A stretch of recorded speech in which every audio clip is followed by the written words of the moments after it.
Look, we take on so much as artists.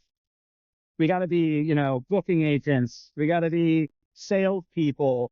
We gotta market ourselves. Right, right, Are we right. getting in? Are we getting into transportation too? Well, if you want the fans there, you got to be bus driver too, and you're shooting the whole thing on your cell phone from the front, like, hey guys. Let's take a spin. Hey guys and gals, welcome back to Let's Take a Spin. It's been a long time. A lot of stuff has happened, including Spotify taking away our music and talk function, which is kind of important because that's what the whole show was built on. But anyway, my name is Rob Tait, and we're back and better than ever. We got video. Some things about this episode. It's my first time using this new program called Riverside, so there were a few hiccups audio-wise, but it sounds pretty good. And we got video, of course, so if you have a video platform for your podcast, come and hang out with us there, including YouTube, which we just started a new YouTube channel and all that other great stuff. But this week's guest, I'm super excited about. I've gotten to sit in with them, and I've met them on the circuit, is the Grand Dogs. And Alex Wash of the Grand Dogs specifically. He is a great dude and a great songwriter. On top of that, I've gotten to work with him over at Howl at the Moon and doing a few shows here and there with the Grand Dogs. And they're a great band, really great people, great harmonies, and I just love their style. So make sure to go check them out after the show is over. But before you go, make sure to listen to the whole show and then go follow them, wherever you stream your music or listen to music. And like Alex mentions, you can buy their vinyl from them or from Repo Records in the Philadelphia area. And without further ado, here's Alex Wash of the Grand Dogs.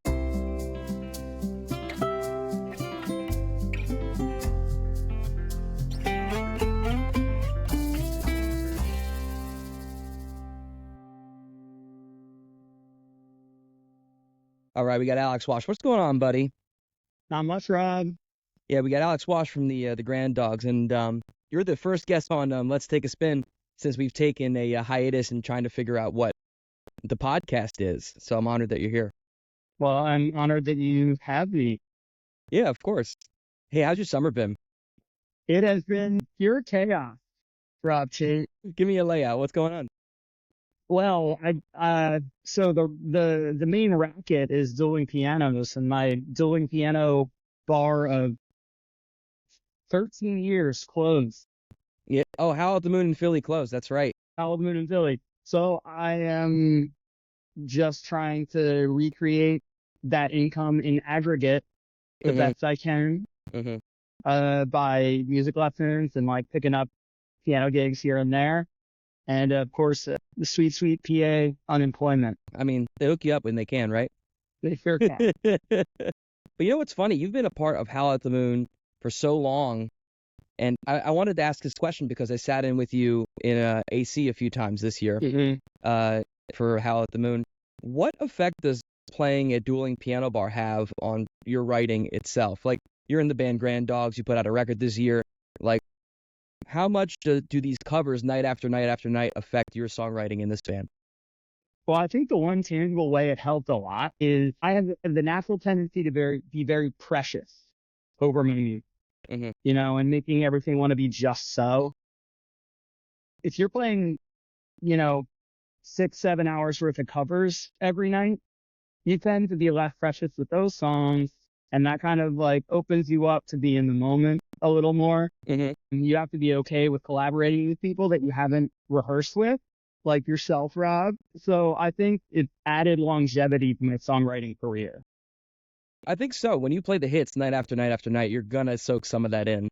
Yeah, it is. I mean, you get like the hood's open on songwriting, pretty much. You're in there tinkering around, seeing how things work. So I know that there are some tunes that you play that you have to play at a piano bar. They're just like, if I have to play one more of these, probably like a Billy Joel or something.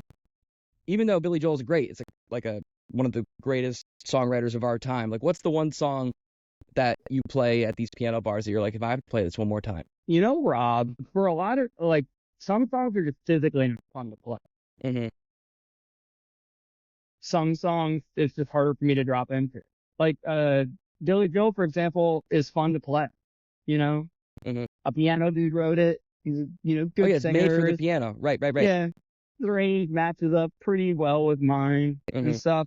But there's some songs like All Star by Smash Mouth springs to mind. Mm-hmm. It's very effective. Works 10 out of 10 times. You can get the audience involved, sing-alongs, stuff like that. But I just can't. It's just the least sexy song I've ever heard. It's just so like, I don't know, like, it's like kids music, like just dumpy little like kid music. And kind of like, do you know what I mean when it's like kind of like the hip hop cadence but done in kind of a derogatory way, like making fun of it, like, hey now, get your game on, like using all that like kind of like slang of the times. It seems like mildly disrespectful. Well, you know what? For being such a disrespectful song, it seems to be doing okay. Although the singer, doing not just so fine. much. The Yeah, singer, not R.I.P. so much. Yeah, did he pass away? Yeah, he's done, man. I think he passed away a few years ago. Ew, I didn't know that. Yeah, But I'm sorry. yeah, you ruined my day, Alex. I mean, I said what I said, but I'm sorry for your loss. Yeah, you don't change your stance, but you're just like, I'm sorry for your loss to Smash Mouth. Not that I was listening to Smash Mouth on the regular. Right. But that is funny. It's very much a rock band song, but you have to kind of figure out how to do it via the piano, which I'm sure is fun to throw it a different way, but that can get kind of tiresome. Yeah, I get that. But the one thing about that job that's so fascinating, and we'll get off the piano bar in a little bit. It's like I'm just fascinated that you can play with these people that you've never played with before, which opens up your ears. You're forced to communicate and kind of right from the jump have to play with these people and have a conversation and be like, but also performing at the same time, which I've had to do a few times this year, a bunch this year. But do you find that because of this job, you're able to sit in with more folks with ease, and your ears like probably infinitely better? Oh yeah, absolutely. The first time I did open mic, I played with Jonas was there. Jonas from, the Teeth and from Squawk Brothers and stuff. Great drummer. Right. I was like, hey Jonas, do you wanna like play drums on the song? And he's like, well, I don't know it. And I was like, well, just follow me. I'll kind of like, show you how it goes. And afterwards he was like, that was like you had conducted that very well. And I think that's like the fun part is using your nonverbal, signs to like show how something goes. 100%. You can actually get a gig that way. Like, I don't know how familiar you are with like Springsteen, but like the reason that his drummer now, Max Weinberg, got the job was because he could follow Springsteen's body movements and understand what was happening or where he was going. Which you've probably become an insane conductor, which I've seen when I sat in. But the whole thing is fascinating, and you guys have like little hand signals for what the everything is, like not even normal stuff like bridge or top of the tune or other stuff, but what are some of the other signals that you've had to use? I'm just curious now. The one we do that I think is the least intuitive, sometimes I will point to another person in the band, and what I'm trying to say is just them for this next part. Right. So right. most often it'll be just drum. Right, because that can be taken in as you solo, or is it just like there needs to be something that says one or the other, right? Right. Okay. Yeah. So just hopefully with context clues and stuff, we can kind of figure that out. Right. And I'm sure that it helps with Grand Dogs too if you have to sub someone out like myself. Like we did one show together with your band Grand Dogs at Harmony Hall, which was super fun. And it was a blast. And you did an excellent job, Rob. It was awesome. It's because of the great conducting. Although I didn't know there was a drum solo. He pointed at me and I said, what? Everybody stop. Oh my God. Now I know you also play drums, and you've played drums in like high school when you took a break from like piano and stuff, playing in punk rock bands. What has drumming, or how has drumming influenced the style of music you're writing now? I think that I always think about drums as kind of like the framework and like the basis for songs. Also, I think it makes me just kind of an annoying frontman, like in the rehearsal process. Like you want the drums a specific way. I might be more particular than other songwriters are. God bless Drew for his patience with me and stuff. Well, he's a great dude and a great engineer and drummer. Oh yeah, he's the best. But I think I maybe have more of a tendency to want hits in my phone. Like I love like in your song "Wishing Well." Yeah. I love the like da, da, da, like stuff like that. It's like intentional, bringing that intentionality to the drums and like locking in with the rest of the band. That's what I love. And I Yeah. think that comes from personally, doing it sometimes. Like doing those hits, especially in the punk era, like there's so many like things you have to hit. It's not just boots and cats. No, you have to Yeah. you have to be very specific with those drum parts. And I think that it definitely shows in Peaches. And I love it so much, especially as a drummer. I'm just like, I know where that's from. I know that. And you can tell anytime that a band leader has played drums, the music is different. It's syncopated. There's a difference. You know what I mean? It's not just on top of everything. It's built like the lyrics are built into the rhythm, and it just for me, it's better. Like, Yeah. that's why I like Aerosmith, I think, so much, is because Steven Tyler plays drums. Regardless of how you feel about Aerosmith, I think that's why I like that band so much. Yeah. Hell yeah. Crying. I'm thinking about Crying, Oh, so good. The intro. And then I forget Yeah. if Crying has that big drum fill going into the last chorus. I have to go re-listen to it. But like Living on the Edge was a big hit of theirs. There's this giant bass drum is like just beautiful and these crazy hits. Anyway, I could talk about Aerosmith for all day. I could do it.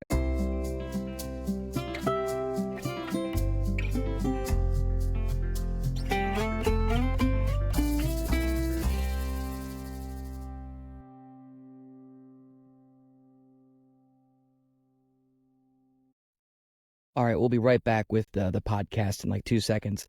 But real quick, a word from our sponsors, which is me. I am putting out a brand new record on October the 6th. It's called At the End of the World, and it's going to be available on October 6th on all platforms. And I'm getting vinyl made, CDs made, brand new shirts. It's a whole new world right now, guys. And I also want to say thank you to my band who's been helping me curate these songs and create them and put them out. And thank you again to Maddie Muir, who helped put the record together, and to everyone who helped with the audio and the brand new performance videos that are on my YouTube, which you can follow. But I just want to say thank you guys again, and make sure to go grab the record. It's available in most Philly vinyl stores, or you can get it off of my website, which is just RobTait.net, or you can go to my Spotify and grab it there. Anyways, back to the show.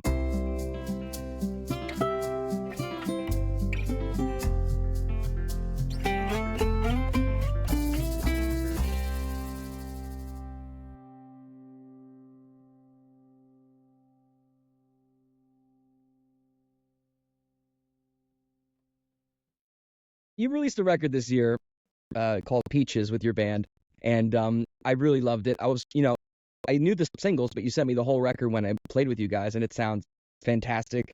Where'd you guys record again? We recorded with Tom Spiker at Undercarriage Studios. So we recorded everything with Tom, and we did the project between his personal, like the studio in his house. We did some sessions in UArts, for UArts, and UArts Studio B, and then also some at Victor Records, called From the Outside though. I think it's called Soundplex. Soundplex Studio. Isn't that the place where like Sinatra recorded? So it's not that place in Camden. It's a spot in Ferry Hill that I think used to be a vinyl pressing plant. Now it's kind of like multi-use, and there's like a studio upstairs. So that's where we did everything with the B3 organ. So like I was like, we'll do organ on this tune, and then like once you hear that, once the organ's mic'd up, like, oh no, we got to put organ on everything. Like you'll come up with ideas. Yeah, you almost force it in because it just sounds so good. You want to put it on everything. With like my record, we recorded over at Retro City Studios in Philly, in Germantown. But they had a B3 there that the great Adam Flicker played on, and it broke mid-session in one of the days. And we're like, why is it not going to fast speed? We're just sitting there. He's like under the hood trying to fix it. But back to your record, like you released Peaches, and I know that your pup name is your pup named Peaches. Is that the name of why it's called that? My dearly departed Chihuahua was named Peaches, the one that's on the cover. Yeah, she died in February, on the anniversary of the Eagles Super Bowl win. She passed away, and so that's when we decided like the album should be called Peaches. Because Grand Dogs, the name is derived from my dogs and stuff. Seems right to honor her in that way. Is that where the name came from? Like just in conversation with what your parents, like talking about your pups, the grand dogs, and that just seemed to work out? Precisely. I think specifically they would like watch the dogs when we were out of town. So they'd be like, "Oh, we have the grand dog this weekend. That's so fun." You should have that be your intro. Have your parents say that, and then like that's Yeah. the intro cue when you walk on. Oh, it's so good. It's so good. And also, you know what? The vinyl itself is gorgeous. You guys got like the pink vinyl that Yeah. matches. I guess that's your daughter's dress or whatever. It's almost the same color. You guys did a great job with that. Oh, It's thank you. beautiful. Yeah, I saw that you did your record at Studio 4 too. Yeah. It's a spot out in, well, again, this is semantics. The recording studios at Conshohocken in Pennsylvania, but their distribution plant is somewhere else, and they're also moving. Nothing. Yeah. Now, I think there's a story that you tried to drive to go get your records. Yeah, me and Dan Drago. Dan was like, "You know what? Like, you need a lift to get the records." She's like, "I could do a drive. That'll be fun." So we drove out to Conshohocken, and that is not where the distribution plant is.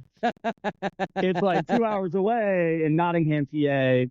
And Dan's like, "Look, I don't think I can go to Nottingham today." And I'm like, "It's absolutely fine." So we just like, got lunch, got a beer, and went home. Took a little trip to Conshohocken. It was great. Oh my gosh. Well, with Dan, it's easy, man. He could just he could talk for days about everything musical. He's such a great guy. Yeah. And yeah, your episode with him is a lot of fun to listen to on a thank 25 o'clock podcast. I have no idea what I said. I blacked out the entire time. Isn't that the case for podcasts though? Like I did so many of these with Hambone Relay, and then the podcast, well, the series before that I don't remember anything I said. Sometimes I have to go back and listen and go, I didn't mean to say that. My bad. And now it's just permanently up there. Yeah, it's out in the ether forever. 100%. 100%. I remember my old band Hambone Relay had a podcast called Do Check This Out, which is similar to this format. But I would be so tired, and then we had like 1 or 2 episodes that after we recorded go, I have no idea what we talked about. And then like it comes out the next day and people are asking questions like, I have no idea. I can't comment on that. That was not me. I don't know her. I don't know her. Hey, you know what? For Grand Dogs, I've always wondered this with like harmony bands. Like everyone has their style. Do you have a like a preset way of vocal arranging the harmonies in your songs? I think generally speaking, I'll do the lowest part, and then Katie, and then Randy does the high part. But it's kind of funny the way it came together, because when we started the record, it was just me and KT and Drew, and then Tom playing some guitar with us. So we tracked some songs before Randy was even a glimmer in our eye. Randy joined the band. KT was in North Carolina, and we just had a gig I wanted to, but it was like we got offered a slot at Ortlieb's, and I'd like to get into that room. So I was like, KT, is it cool if I get another singer to play this thing? And KT was like, yeah, sure. And then it went really well, and Randy's super cool and like awesome to work with. So afterwards, I was like, hey, KT, would it be cool if like Randy joined the band? And KT was like, yeah, sure. So we still had a bunch of material recorded. So some of the songs, Randy was just like, yeah, so you sent me those demos. I got new parts. They're 3-part now. Oh my God. You know? And that reveal, that first rehearsal was probably just like, yes! It was awesome. Like we used to rehearse, and I mean, I can say now that we would rehearse at Howl at the Moon in off hours. And so we were, we're through like a very expensive, awesome sound system. And to hear all that stuff like first time, you'd just be like, huh, this is very cool. Oh my gosh. And then, so there was some stuff where Randy just parachuted in and was awesome right away. And then some other stuff that we kind of had to like work out how we were going to do it. Like, for example, track 11 on the album, Straw to Gold. That was the first song we recorded with Tom. Randy added their part to the verse. And then we kind of did stacked 3-part harmony for the chorus. And we took it home, we were listening to it, and we were like, it's still not right. It's Mhm. kind of just like the harmonies sound really good and stuff, but it's kind of like we just took a canvas and painted it all with like oil paint, really dark color and stuff. And then, so eventually, hit the group chat up and was like, hey, don't be mad, but I got an idea that we could all like take turns singing the lead. So there's kind of like three phrases. So, like, I'll sing the first phrase, Katie sings the second phrase, Randy sings the third phrase. And then when we're not singing the lead, then we're doing the harmonies, kind of like syllabic, to kind of like clear out a little space. And I'm so glad that I, you know, did the annoying thing and we did that and we worked it out. It really turned out excellent on the final thing. So some stuff is like that, where we're just trying to figure it out and like tinker together and find out what works. I mean, Casey and Randy have, like, they're amazing singers and they've had all these musical experiences like theater and choir and stuff. And so they're so awesome to work with and so flexible. And we might make a change on something and then, but just live it happens. Oh, we're doing this now? Okay, cool. It's incredible. Awesome. It's amazing when you can work with people that are great on the fly in any industry, just not being so worked up about having your part done a certain way. So being able to work with musical theater people in particular has got to be so just, all right, we're doing this. All right, it's in for the rest of the time. Yeah, you don't have to say it more than once, which is beautiful because I work with a few of those folks. And you're able to just do changes quickly and the show can evolve, which I'm sure it has for you guys. Like, what would you say? Like, has your live show, like, dramatically improved as soon as KT and Randy joined the group? Yeah, absolutely. Like when the whole group was together, I think it took us from being like kind of a good novelty act to being like a band. Yeah, like it's always nice when you could leave feeling like the people that weren't aware of us today now know who we are and we had an effect on them. And I think that's when we kind of cross that threshold. When you're booking gigs, you start to think about, does this venue have a built-in crowd? Or am I playing in front of somebody else's crowd? And that can kind of be the thing when you're ready to show it off and it's ready to go. It's exciting. No, that's great, man. But like that Harmony Hall show, you had a lot of folks come out for that. I'm sure that your Philly following is starting to push. It's a lot of fun. Yeah. It's fun to watch. KT's from lives in Westchester too, and like they bring a bunch of the Westchester, contingent up. And they bust them in. You guys bust them in yet? Just they carpool with us. It's okay. They're in this room. I need a program of BYO fans. This is the new BYOF. Yeah. I love it so much. The When You Call single, I love the artwork so much. Like the telephone on the table. And who designed that? So that was, we had an idea for a music video that we never filmed. We just had this idea and we're like, oh, that would be fun when when it was time to put it out. And then I was like, oh, we could also just do a lyric video that's like just me tied up and like anthem sign up, holding up the lyrics to the song. And so we ended up filming that because it was one shot, very easy to do. Yeah, in fact, I saw the behind the scenes on Instagram. I think you guys had posted some like, watch what we're doing, and you're all tied up in the hands and stuff. Yeah, it's a lot of fun. We lost a lot of arm hair that day, for sure. You don't got to shave anything off, man. Yeah. Just shoot more music videos. Yeah. And then, so when we had the idea, we're like, the cover could be, I don't know, like, I don't want to be too on the nose, but it could be like a phone, in a cool spot. And Randy was like, my basement is creepy as hell. Like, it's so creepy. Let's just shoot the phone down there. So I live in Old City. There's a spot called 4 Foot Green. Okay. That's just like vintage clothing, but like mostly like knickknacks and stuff. Like you can get a really cool like 70s tray there or something. They have a Tasmanian devil mat, like full. Huge, oh, that's awesome. Is it like the kind that's like super like not plasticky, but like rubbery? Like no, the rubbery? It's like fur. It's almost like a mascot thing. Like, it's got like a mask in the eyes so you can see out. Like very cool stuff. and they had two very old phones, including the red phone that made it in. Mm-hmm. So I bought that like $15, took it to Randy's basement, where he photographed it a little bit. And then I am lucky enough, one of my college friends is like graphic design person. Mm-hmm. So I'll send stuff to her and just be like, hey, could you trim this to the right size and make it look good? And so that's my friend Elena Berry, who I just am constantly asking favors from. Mm-hmm. So every single band I've ever been in, he's loaded up with. Oh my gosh. Well, you know what's Yeah. funny is those graphic design folks, we ask so many favors just because it's like a whole side of this industry. We're like, I have no idea. Yeah.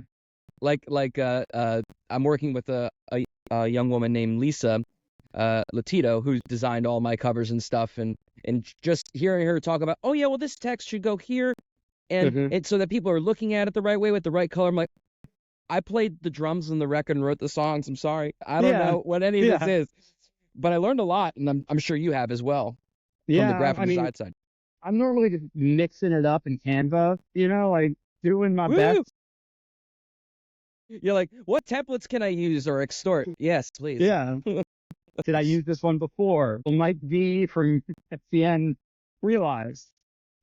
Will they call me out? I definitely have made multiple gig posters that are the same. Yeah. Nobody seemed to notice, and I was like, okay. Yeah.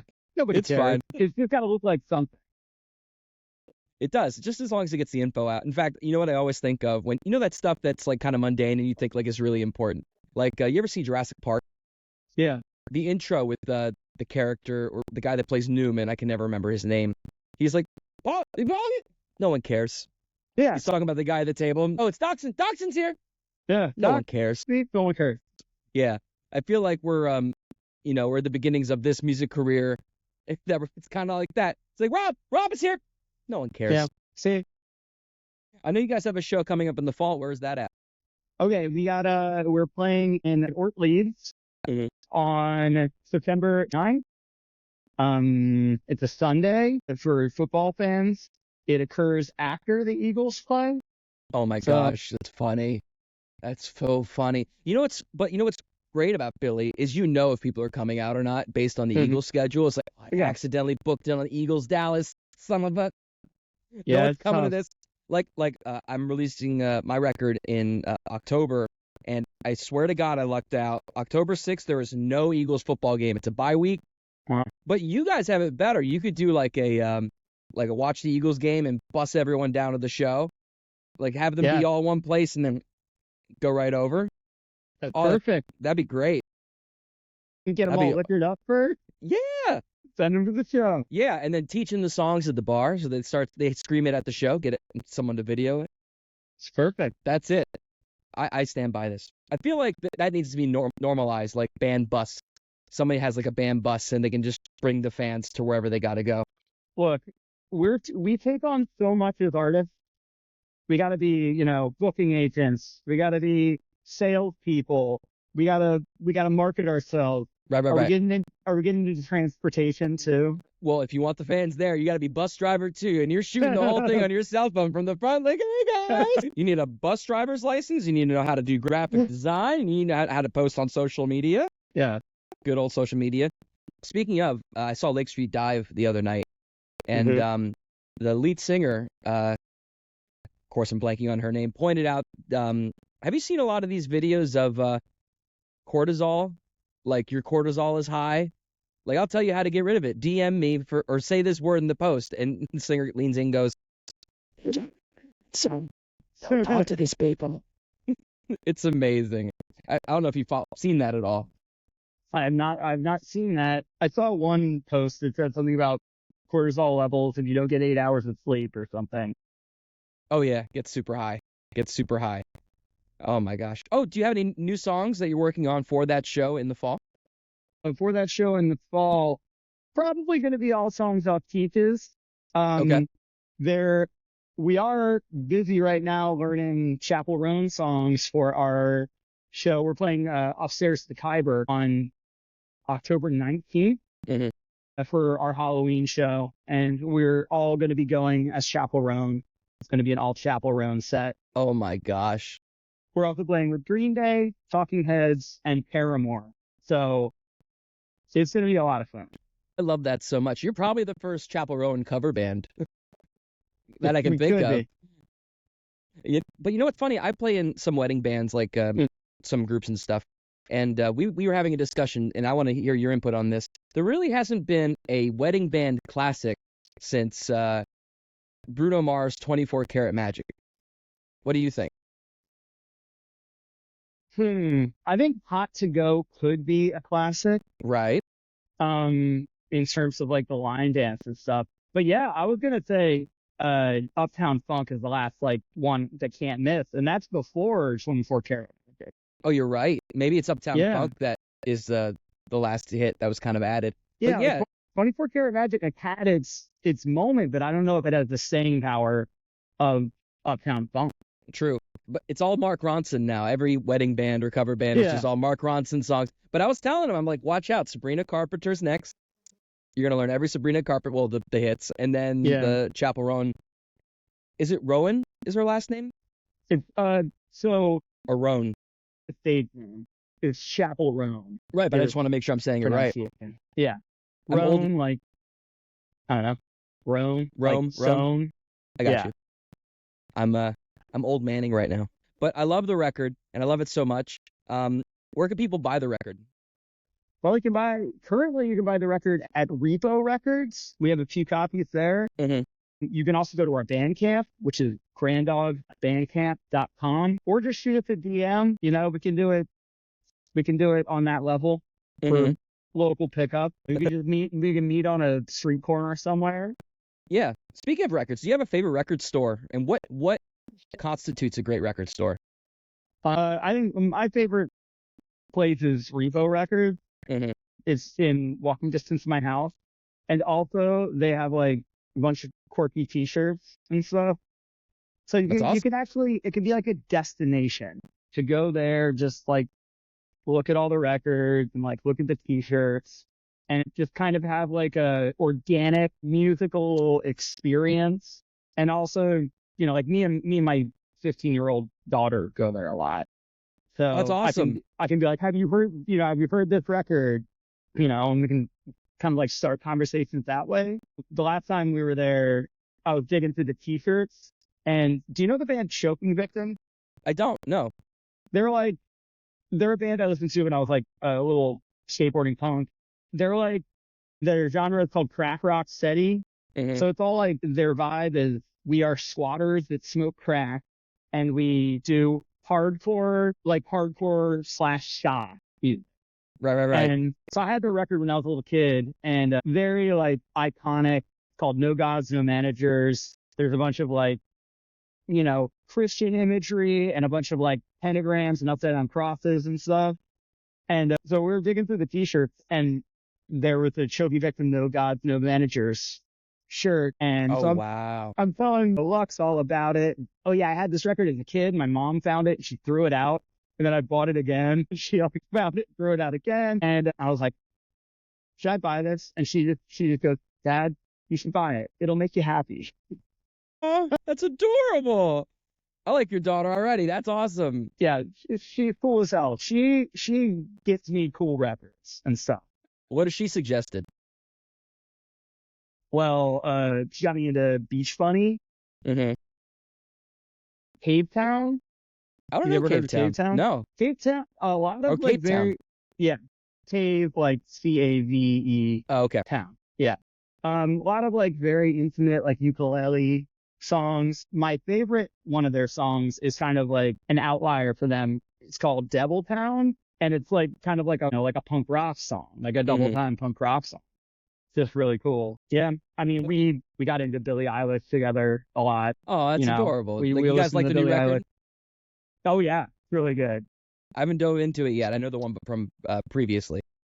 Mm-hmm. Yeah, that's a It- great record. More like, I think Billy definitely heard the whisper singing allegations and was like, no, I'm gonna wail on this record a little bit, Mm-hmm. and like really show off.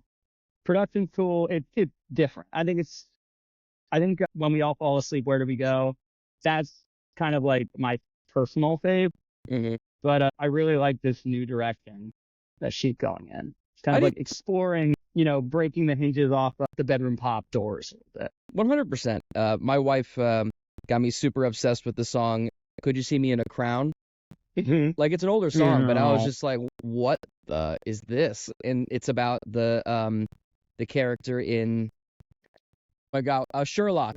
I forget the actor's name, but he's like the hot preacher in Fleabag. I know who That you're that talking about. actor, but Yeah. like that, I didn't realize that song was about that character. I was like, "Oh, this is great. It's fantastic." You know what's funny is that I know that you're into ska and punk. I'm just surprised that there isn't a guitar player in your band, like on a more permanent basis, like bringing Mhm. that side of things. You know what I'm saying? Yeah. Well, we're out there looking. We're on all the apps, Rob, trying to find a guitar player. We're just waiting for the right one. It is kind of like because I don't think we need like a shredder, but we need someone who's specifically locked into certain things, like certain aesthetics and stuff. Yeah. Well, you heard it here, folks. They're Yeah, looking for a guitar player that can kind we of are do. eligible. We are eligible. That should be a shirt. Grand Dogs. We are We're eligible. eligible. Yeah. I play a little guitar, and we've been flirting with the idea of me like kind of splitting time between keys and guitar, Right. like specifically for the Chapel Roan set. Like I think I'm probably going to be playing a lot of guitar for that. Yeah, I think so So too. that'll be fun. I know there's better guitarists out there, but Dude, I feel the same way when we do like anything in my set. Like, I have a couple finger picking songs, and then Mhm. like I have these session players of a band. I'm like, sure, I play drums, but I'll pretend to finger pick it. It'll be great. But here in exactly, we're all looking for that person to kind of round us out. So Yeah. if you're a guitar player that likes all this music, you should hit up Grand Hit us Dogs. up. Yeah. Don't be shy. Don't be shy. Oh, I love this record. And I listened to it again this week to get ready for this interview, and it's just fantastic. You guys did a really great job, and I can't wait to see what you guys come up with next. Well, thank you, Rob. It's going to be a lot of fun. But anyway, you can follow Grand Dogs at, what is your handle on Instagram and all that again? We're on Instagram at granddogs_music. Mm-hmm. Our Bandcamp is just granddogs.bandcamp.com. Mm-hmm. We're on TikTok too. Search us on TikTok. We put some stuff up there every now and then. I'm the old guy in the group, so I'm less good at it than everybody else. Mm-hmm. Yeah, but you bring your perspective, your wisdom to these Yeah. apps. Is that how that works? Yes, that's exactly how it works. I take my fist at the clouds on these apps. You're not alone. You're not alone. Thanks so much for hopping on, man, and I can't wait to see you again soon. Yeah, always a pleasure talking, Rob. Thanks for having us. All right, buddy. See you soon.